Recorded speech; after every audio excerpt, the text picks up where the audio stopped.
बताइए सुमित आज का स्टॉक। देखिए आज मिड कैप आईटी के अंदर एक अच्छी बाइंग है तो उसी से एक शेयर चुना गया है। न्यूक्लियर सॉफ्टवेयर को चुना है। कंपनी के लास्ट क्वार्टर के नंबर साउंड थे, करीब करीब कंपनी के मुनाफे में 12% के आसपास का इजाफा था। ये तो सीक्वेंशियल बेसिस पे था, लेकिन लगातार 3 तिमाही से कंपनी के नंबर्स अच्छे हैं। वाई बेसिस पे भी कंपनी के नंबर्स में अच्छा इंप्रूवमेंट आता हुआ दिखाई पड़ा। क्लाउड कंपनी ने क्लाउड का जो कारोबार है वो कंपनी के लिए एक मेजर बिजनेस जनरेटर बन के सामने आ रहा है और वहीं से एक अच्छे रेवेन्यूज़ कंपनी ड्राइव करते हुए दिखाई पड़ रही है। यूएस मार्केट से करीब 60-65% के आसपास के रेवेन्यूज़ जनरेट करती है, लेकिन कंपनी ने धीरे धीरे जो अपना फोकस है वो इमर्जिंग मार्केट्स की तरफ बढ़ाना शुरू कर दिया और बाकी जो emerging markets specially middle east markets जो हैं वहाँ से भी कंपनी जो रेवेन्यूज़ है उनमें एक इजाफा आता हुआ दिखाई पड़ रहा है। चुनने की 2 वजह और भी हैं। एक, पहले तो शेयर हायर लेवल से काफ़ी करेक्ट हो चुका है, करीब 30% के आसपास करेक्शन आ चुका है तो वैल्यू अच्छी हो चुकी है। महज 11 से 12 के मल्टीपल पे FY18 की फॉरवर्ड ईपीएस पे शेयर दिखाई पड़ रहा है तो एक अच्छी वैल्यू वैसे भी दिखाई पड़ रही है। और दूसरा, क्योंकि इस पूरे सेक्टर के अंदर बायबैक का बज़ लगातार बना हुआ है, कंपनी के पास कैश भी साउंड है, करीब 16-17 रुपए के आसपास ही कैश ईपीएस है तो अच्छी कैश सिचुएशन भी है। तो बायबैक का जो बज़ है वो अगर मिड कैप आईटी की तरफ फॉरवर्ड होता है तो शायद ये कंपनी भी अपना बायबैक गोइंग फॉरवर्ड लाते हुए दिखाई पड़ सकती है। अदरवाइज अलग अलग नंबर्स हैं और नंबर्स के आधार पर नहीं, जो पिछली तिमाही के नतीजे आए थे उसके बाद ही कई रिपोर्ट्स जनरेट हुई हैं और एक कंसेंसस है कि करीब करीब 300 रुपये तक की चाल भी शेयर में देखने को मिल सकती है। हायर लेवल करीब 330-340 से ये शेयर करेक्ट होता हुआ दिखाई पड़ा है। बुक वैल्यू रफली 180 के आसपास है तो मोर लेस बुक वैल्यू के आसपास ये शेयर अभी भी कामकाज कर रहा है। ऑलराइट, तो नज़र रखिएगा इस काउंटर पर अच्छा रुझान देखने को मिल रहा है न्यूक्लियर सॉफ्टवेयर पर 252 का लेवल यहाँ पर। आशीष, शुक्रिया आपका हमारे साथ इस बातचीत में शामिल होने के लिए। सिद्धार्थ, आपका भी शुक्रिया। विवेक आपका और किरण आपका भी शुक्रिया हमारे साथ इस बातचीत में शामिल होने के लिए। हमारे साथ अब 2 ख़ास मेहमान जुड़े हैं, उनसे बात करते हैं। एक तो अब क्योंकि summers are around the corner तो इसमें कई सारे प्रोडक्ट्स हैं जो कि लॉन्च होते हैं। इस पर ख़ास बातचीत करने के लिए हमारे साथ मिस्टर ललित मलिक मौजूद हैं फ्रॉम डाबर, और साथ ही ओवरऑल FMCG में हम कितना ट्रैक्शन देख सकते हैं ड्यूरिंग समर सीजन, इस पर बातचीत करने के लिए हमारे साथ कौस्तुभ पावस्कर भी मौजूद हैं। Morning to both of you, शुक्रिया इस बातचीत में शामिल होने के लिए। ललित जी, पहला सवाल आपसे होगा। Morning to you, thanks for joining us. Now you know we are I mean everybody is mentally prepared for a record summer, and record in sense one of the hottest summer जो कि recent years में देखा गया होगा। Are you also expecting it to be a record summer sales wise?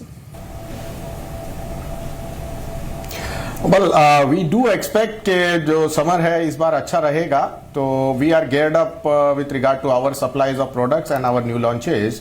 तो हम expect करते हैं कि इस बार समर हमारे लिए अच्छा होगा और हमारी सेल अच्छी रहेगी। जी, तो मिस्टर मलिक, आपने नए लॉन्चेस की बात की है तो इस पर ही थोड़ा सा एलैबोरेट कीजिए।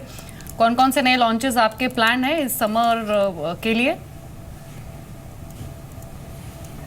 जी ज़रूर। पहली बात तो हमने अपने फ्रूट ड्रिंक्स के कैटेगरी में जूसी एक प्रोडक्ट लॉन्च किया है जो 10 रुपये प्राइस पॉइंट पे रहेगा। एक न्यू कैटेगरी में हम एंटर करने जा रहे हैं और साथ ही साथ हमने वेलनेस में आंवला एक जूस जो है वो भी इंट्रोड्यूस कर दिया है। जहाँ तक ग्लूकोज का सवाल है, हमने न्यू फ्लेवर उसमें लॉन्च किए हैं। जलजीरा फ्लेवर और आम पन्ना फ्लेवर हमने पिछले साल भी लॉन्च किया था और साथ ही साथ हम अपने कोकोनट वाटर को भी स्ट्रेंथन कर रहे हैं। तो ओवरऑल हम अपने न्यू प्रोडक्ट्स और द एग्जिस्टिंग प्रोडक्ट्स के द्वारा अपनी सेल को इम्प्रूव करने की कोशिश करेंगे। बिल्कुल, लेकिन mister Malik, now you no ये आपने काफ़ी इंटरेस्टिंग चीज़ कही, जैसे कोकोनट वाटर है या फिर जो बाकी बेवरेजेस की कैटेगरी है, इसमें अच्छा खासा एक्सपेंशन देखने को मिल रहा है। तो एक तो आपकी जो एग्जिस्टिंग प्रोडक्ट लाइन है उसमें obviously there will be certain amount of organic growth जो कि आप देख रहे होंगे। At the same time inorganically to acquire more customers, आप नए क्या क्या लॉन्चेस या फिर कौन सी कैटेगरी पर फोकस इस समर सीजन में करेंगे? जैसे कि मैंने आपको बताया, हमने एग्जिस्टिंग प्रोडक्ट तो हम उसको पुश करेंगे, अपनी डिस्ट्रीब्यूशन नेटवर्क को हम स्ट्रेंथन करेंगे और साथ ही साथ जैसे कि नए प्रोडक्ट्स के मैंने आपको बात की, हम जूसी एक फ्रूट ड्रिंक में लॉन्च कर रहे हैं, हमने कोकोनट वाटर को स्ट्रेंथन कर रहे हैं, हमने वेलनेस में आंवला एक नया प्रोडक्ट को लॉन्च किया है और ग्लूकोज जो कि समर प्रोडक्ट है उसमें भी हमने नए फ्लेवर लॉन्च किए हैं, जलजीरा और साथ ही आम पन्ना जो पिछले साल था उसको स्ट्रेंथन कर रहे हैं। तो हमने ओवरऑल एग्जिस्टिंग और नए प्रोडक्ट का एक कॉम्बिनेशन जो है वो हम अपने कस्टमर को ऑफर करने जा रहे हैं और आशा करते हैं कि उसका एक पॉजिटिव रिस्पांस हमें जरूर देखने मिलेगा। जी मिस्टर मलिक, आपने रियल जूस की बात की और रियल जूस सेगमेंट में जो आपका मार्केट शेयर है वो अपने पीयर्स के मुकाबले हाईएस्ट है। तो दो चीज़ें आपसे जानना चाहेंगे, एक तो किन किन फैक्टर्स ने कंट्रीब्यूट किया इस तरह की ग्रोथ को लेकर, और दूसरा ये कि अभी ग्राउंड सिचुएशन क्या है, क्या जो प्री नोट बैन आ रहा था उसके बाद अब जो डिमांड है क्या वो कंप्लीटली रिवर्ट हो चुकी है, क्या अब नॉर्मल डिमांड सिचुएशन है, अभी ग्राउंड रियलिटी क्या है अभी इस फ्रंट पर?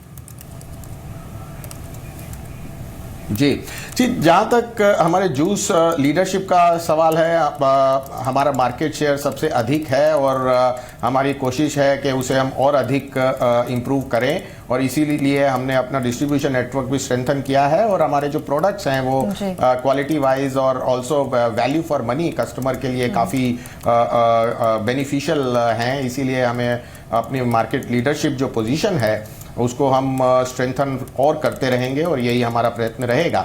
जहाँ तक डीमोनेटाइजेशन का सवाल है, हमने Q3 में एक उसका काफ़ी बड़ा इम्पैक्ट देखा था, जो अब Q4 में धीरे धीरे वो नॉर्मलाइज हो रहा है, और आशा करते हैं कि प्री डिमोनेटाइजेशन पीरियड जो है आने वाले समय में हो जाएगा, लेकिन अभी फ़िलहाल प्री डिमोनेटाइजेशन लेवल तक नहीं पहुँचा है, लेकिन वो प्रोग्रेस रेगुलर पेस पे हो रही है। Mister Malik, you know now obviously ये जो कैटेगरी है इसे हर कोई टारगेट करता है इस सीज़न में। Now on one hand, apart from obviously the traditional challenges that you had maybe in the form of let's say a product like Ruh Afza or something, Patanjali का भी काफ़ी फोकस है। They are expected to launch some new beverages and products in this category. On the other hand, you have someone like let's say अ पार्ले और अ Coke और अ Pepsi, जो कि healthy drinks की category को वैसे ही काफ़ी सीरियसली ले रहे हैं और एक्सप्लोर कर रहे हैं। इस पर आपका व्यू क्या है? जी देखिए, पहली बात तो ये हम एक पॉजिटिव ट्रेंड मानते हैं कि आज हमारा जो कस्टमर है वो एक हेल्दी प्रोडक्ट, हेल्दी ड्रिंक के लिए ज़्यादा प्रेफरेंस दे रहा है। तो हम ये आशा करते हैं कि जो हेल्दी प्रोडक्ट्स हैं उनकी एक मार्केट साइज जो है वो इम्प्रूव होगा, और इस पे बिल्कुल नए कैटेगरी के प्लेयर्स जरूर आएंगे जो कि हेल्दी फ्रूट ड्रिंक्स और फ्रूट जूसेस में एंटर करेंगे। सो वो इनफैक्ट इस हिसाब से कस्टमर के लिए अधिक ऑप्शंस अवेलेबल होगी। जहाँ तक हमारा सवाल है, we always welcome competition, because competition हमारे साथ हमेशा रही है और हमने अपने प्रोडक्ट्स को हमेशा इम्प्रूव करने की कोशिश की है और हम करते भी रहेंगे। तो हम ये आशा करते हैं कि प्रोडक्ट हमारे बेटर कस्टमर को ऑफर होंगे, और ओवरऑल कंपटीशन जो है वो एक हेल्दी अपॉर्चुनिटी प्रोवाइड करेगी सप्लायर्स को भी और कस्टमर्स को भी। जी मिस्टर मलिक, एक चीज़ और है, जो इनपुट कॉस्ट में हमने राइस देखा है उसके बाद ज़्यादातर एफएमसीजी कंपनी जो हैं या तो वो प्राइस हाइक प्लान कर रही हैं या फिर क्वांटिटी रिड्यूस कर रही हैं। आप कैसे मीट कर रहे हैं इस चैलेंज से, आपकी क्या स्ट्रैटेजी है? जी देखिए, पिछले साल तक हमने डिफ्लेशन देखा था, लेकिन इस वर्ष हमें कुछ हद तक इन्फ्लेशनरी ट्रेंड दिखाई पड़ रहे हैं, जैसे शुगर, ऑयल एक्सेट्रा।